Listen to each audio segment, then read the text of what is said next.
So, guys, I'm here in Orlando, Florida, and I'm going to AEW World's End.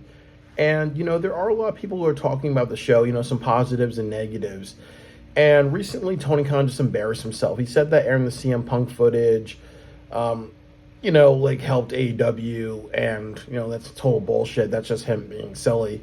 But I want to give you, at least, 12 ways AEW can really salvage itself at this pay-per-view. 12 ways, AEW can bounce back with World's End. Which one of these 12 things can happen at AEW and that can really help out the product? So the first thing I said is Kenny Omega returns. And I think that this is the right time for him to return. And it's two things. That number one, it's a very, very bad look if he just has a big return and celebration at the Japanese show that he's wrestling at. And the reason why that's bad is because that's saying, oh, well, he cares more about Japanese wrestling and being in another promotion than he does with AEW, really. So this kind of anchors him. And then also, too, that if you want to make a new team AEW, like people fighting against the Moxley faction, Kenny Omega versus Moxley, would be a really great match. And that would be a great match for either Revolution or Grand Slam. So they want to keep the title on Moxley, which I know is a very bad idea. Definitely, having Kenny Omega return would be a brief fresh air. And he's been out for at least about a year or something like that. So honestly, having him would make the product feel new. It'll be a breath of fresh air. The next thing that I have on my list is the Acclaim splitting up. And the reason why this would be good is because we've not seen Max Caster versus Anthony Bowens. The Hurt Syndicate is out there, so you don't know if they're going to recruit Max Caster or Anthony Bowens. So it would be kind of a really interesting story just to see how that will pay off. And honestly, you can have them have matches. You can kind of have them have a bit of a grudge type of thing and build it up until Grand Slam. And I think that would be what they should do. Save their match for the next, big pay-per-view. If not, to extend it to Revolution. And then after that, you can kind of have one of them join the Hurt Syndicate and one of them go in a different direction. The next idea that I have is Kyle Fletcher wins the Continental Classic. And the reason why I want him to win this is because he's a really great heel. And I also feel that it shows that they know how to build a young talent. He's kind of been the big young talent of this year. He's done a lot more. He's had great matches with Will Ospreay. And Kyle Fletcher matches are looked at really, really good. It's also good because Don Cal's family, they've been just existing. They've not really had any conflict or anything like that, really. So it's really good. You have Kyle Fletcher hold a title to say, okay, the Don Cal's family, they actually can, hold a title and they can have some form of success. And then on top of that, you can set up Kyle Fletcher versus Hobbs. You can be like, okay, well, Kyle Fletcher's now going to wrestle in AAA or on the independents and other places with the Continental Classic and be a heel everywhere that he goes, really. For the Australia show, what if he wrestled, some guy from Australia or another, Australian talent? Or, as I said, you set up a final match between Ospreay and Kyle Fletcher, which is a 2 out of 3 falls match. And then you move on from that. There's a lot that you can kind of do with Kyle Fletcher as a champion. You give it to Will Ospreay, then it's almost like a little anticlimactic because it's almost like, okay, we expect Ospreay to be the shining hero. Also, the other thing, too, is that, Ospreay's getting a lot of attention now. So maybe having him, work his way towards the World Heavyweight Championship picture, it might be what they want to do right now. But I think that Kyle Fletcher would be a really great move. And another really great move is that MJF and Wardlow become a tag team. And I've said this in many ways, that this is good because another thing that I have on my list, which ties into this, is that there's no more Adam Cole and MJF. This is officially the ending. And I think MJF and Wardlow would make a great tag team for a couple of reasons. I'm going to do a fantasy booking video, but one of the big things is that when MJF is in Hollywood and other places, you have Wardlow do 2-on-1 matches, and then you can have him win a lot of 2-on-1 matches to show how superior of an athlete that he is. And that's good because they need to show that big men can be something in AEW. So I've never seen a tag team with 2 people, but it's mostly one of the members having 2-on-1 matches. That could be something really, really great. And then the other thing about it is that MJF is a good, heel piece. So what he'll do is that he can motivate the other tag teams in the tag team divisions to actually step up their game. Like imagine Private Party and Wardlow versus MJF. No, what would happen? Private Party versus Wardlow and MJF. Like I said, like you can take Wardlow and MJF and you can put them on Ring of Honor. Imagine Dustin and Sammy versus, like MJF and Wardlow. Like that would be good for a pay-per-view for the Supercard of Honor in April.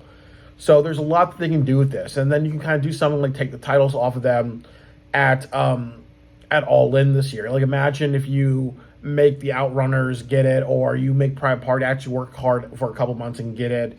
What would happen if you want the Death Riders to go after the tag team titles or the Hurt Syndicate? Maybe you do Lashley and Swerve versus MJF and Wardlow, or you want to do, like Pac and Claudio versus MJF and Wardlow. There's a lot of really great combinations. So MJF and Wardlow take on the tag team division. I think that would be a really great direction. The next one that I would say is that Ricky Starks returns. And that would be really, really good because when people miss Ricky Starks, there's a lot of attention. There's a lot of talk about him. So why not just bring him back and actually utilize him, make him have a strong 2025. And then on top of that is that they need a new Team AEW. With Team AEW, the people that are fighting the Hurt Syndicate, the people that are fighting the Moxley faction, the Death Riders, they've established that some people in the group are Jeff Jarrett, Satnam Singh, the Dark Order,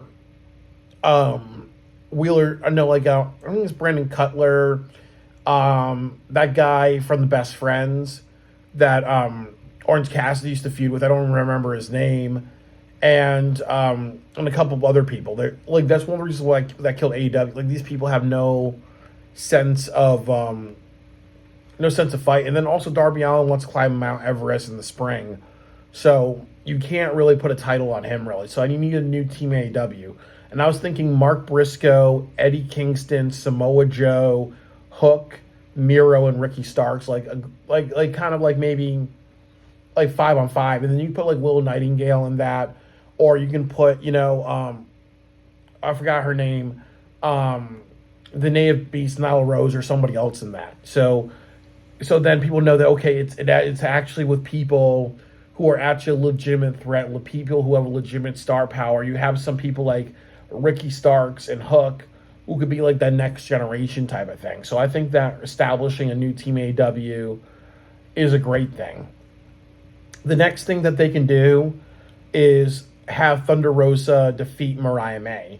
And the reason why you do that is because, like I've said many times, this Tony Storm being a starlet, and now she has amnesia, and she's going to become Timeless Tony Storm in the future. And also you have a Mariah May being like a wannabe Tony Storm. This thing has been going on. This has been very, very repetitive. So you can't really so give us something new, give us something different. End this thing. Say, okay, Mariah May and Tony Storm, they're gonna have a match at Grand Slam. It doesn't have to be for the AEW Women's Championship. It just needs to be a grudge match, last bitch standing type of thing, really. And that's what they need to do. Have Thunder Rosa be in charge of the women's division, and then have Marina Shafir attack her. And then you set up Marina Shafir versus Thunder Rosa in the future. That'll be the way to go, really. Just end this Tony Storm type of thing because it's been too repetitive. You can do Swerve versus Lashley, and you can set that up at Grand Slam. And the reason why you do that is because if Swerve loses, he automatically has to join the Hurt Syndicate. He loses his freedom. So I think that would actually be really, really ideal, really, because obviously it sets up a different dynamic. What would happen if Swerve, doesn't have his freedom, almost like, he's being like forced into recruitment or forced into slavery type of thing, really. I think that would be a really interesting take to see how he would handle it. What would happen if he and Lashley tag teamed and they're going after the AEW tag team titles? Like I said, it would be really cool if it was Swerve and Lashley versus MJF and Wardlow. Like that would be a really great match. So There's a lot of potential in that. And then in addition to that, you have Hobbs versus the Don Callis family. What would happen if the Don Callis family attack him? So you have Hobbs versus Takeshita Part 2. You have Hobbs versus Brian Cage. You have Hobbs, versus Lance Archer. Hobbs versus Kyle Fletcher. So a lot of those sound like really stellar matches. A lot of big man versus big man. So that could be established tonight, really, and that's also good. You have an athlete like Hobbs, who a lot of people want to see be successful. So you kind of do that to him, and you kind of create a direction, an obstacle people to go through. The next thing that I would say is you have the Hurt Syndicate run AEW, and this means that Jon Moxley has to lose the title, but you kind of set up that the Hurt Syndicate, maybe they help whoever win the title tonight. And that could be really good because, like I said, if the Death Riders have not been drawing ratings and the ratings haven't gone down really, you may want to end things. You may want to say, okay, well, MVP knows how to talk to the microphone. It will be interesting to see Bobby Lashley, the AEW champion. What would happen if you create a syndicate of black wrestlers winning titles and actually standing strong, because that never happened before in professional wrestling. So that could be something. You kind of say, okay, Hurt Syndicate has a lot of attention on it now.